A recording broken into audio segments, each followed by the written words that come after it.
Hey guys, what is up? This is Latika and welcome to another video. This week's shout out goes to Garima. Thank you so much for your lovely comment this week. Okay guys, welcome to today's video.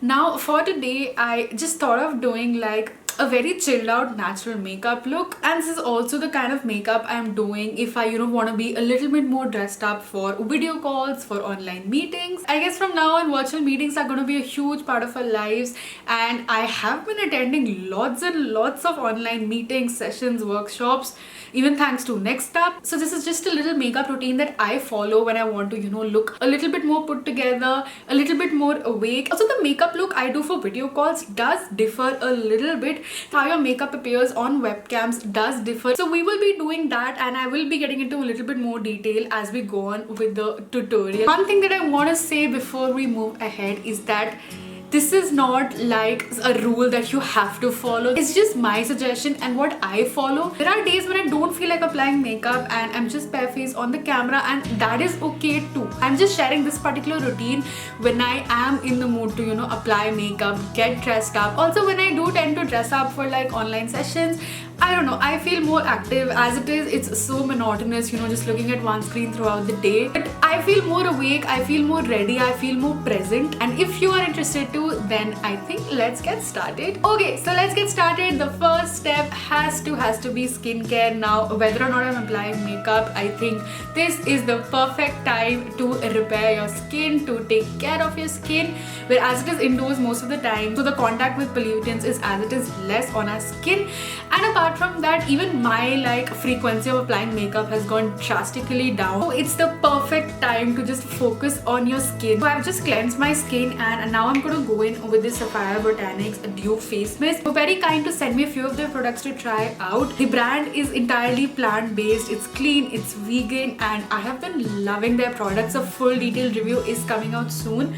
But for now, I'm just going to use this face mist as like a base. They say you can use this as like a toner. The next product I'm going to go in with is this Lust Body Cream. Now this is like super strong. You only need the tiniest bit, and because I have very dry skin, I literally only apply this on the very dry patches. When I say you need very little, I mean you need very little. The aim here is to make my skin as glowy and as dewy as possible. As it is, your face can look a little bit flat on camera. This is a nice way to highlight your face. Now I'm going to skip primer because I feel like my face is moisturized enough, and I'm going to move on to my base.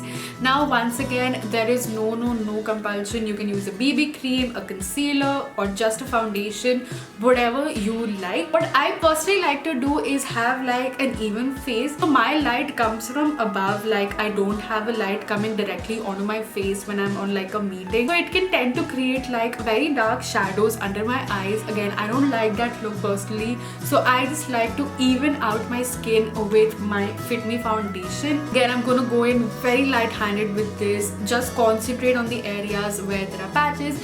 Basically just to even out my skin and give it like a glowy, nice finish. Again, because this foundation is buildable, you can apply like the lightest coat or build it up around the spot areas, under eyes, or however way you like it. Okay, so I'm going to stop right here with my face. I don't want to apply any powder. My skin is as it is dry. I just want to leave that space for it to breathe. Now moving on to the feature that makes I think the most difference is the eyebrows.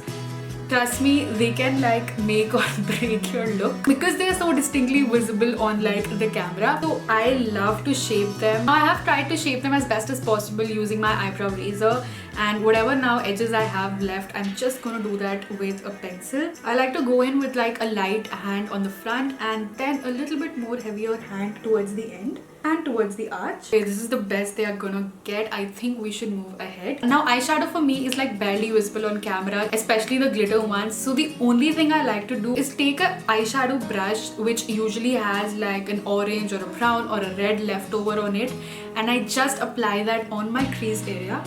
I start from the crease and build it up higher. So this is just an additional pro tip. If you want to look more awake, it just enhances your eye ka shape and gives it some kind of dimension. Now moving on to my favorite part. I'm gonna skip liner for this one. I don't tend to usually apply liner because it takes so much time and patience.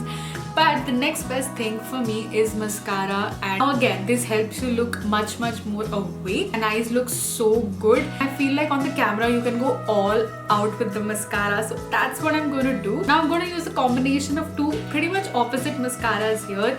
One is this really cheap one from Blue Heaven, and this I use for like lengthening my lashes. This has been like a hidden discovery for me. It's around ₹100, but it just lengthens your lashes so much.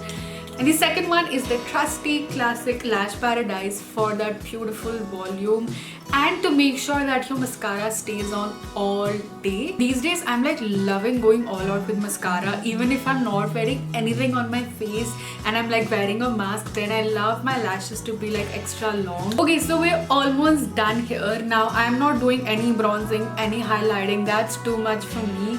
The only thing that again pops up on camera is blush and a really nice lip color. So I'm going to give you guys two options here. The first one, and honestly this is my most go-to combination if I don't have time, which I usually don't when I have to get ready for a virtual meeting.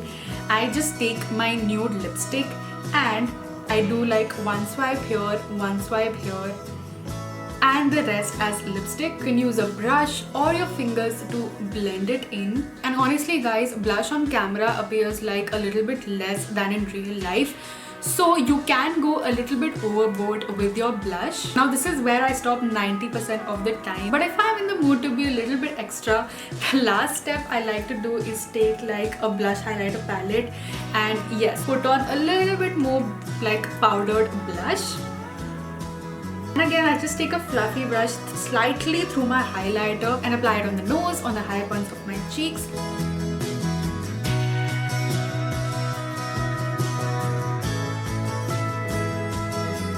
And guys, this is it. This is my video call look already. And I want to emphasize that there's no compulsion to wear makeup on like a video call meeting or not. This is only if you want to. If you like the video, please hit down that subscribe button and comment your thoughts down below. I would love to hit 50k before the end of this year, and on 50k we will also be having a very special video and maybe even a giveaway. Any other ideas, thoughts, questions, feedback you may have, please drop them down. I love talking to you guys in the comment section. I'm very active there and I try to reply to almost all the comments. And yeah, that's about it. I shall see you guys very soon with another video. Bye.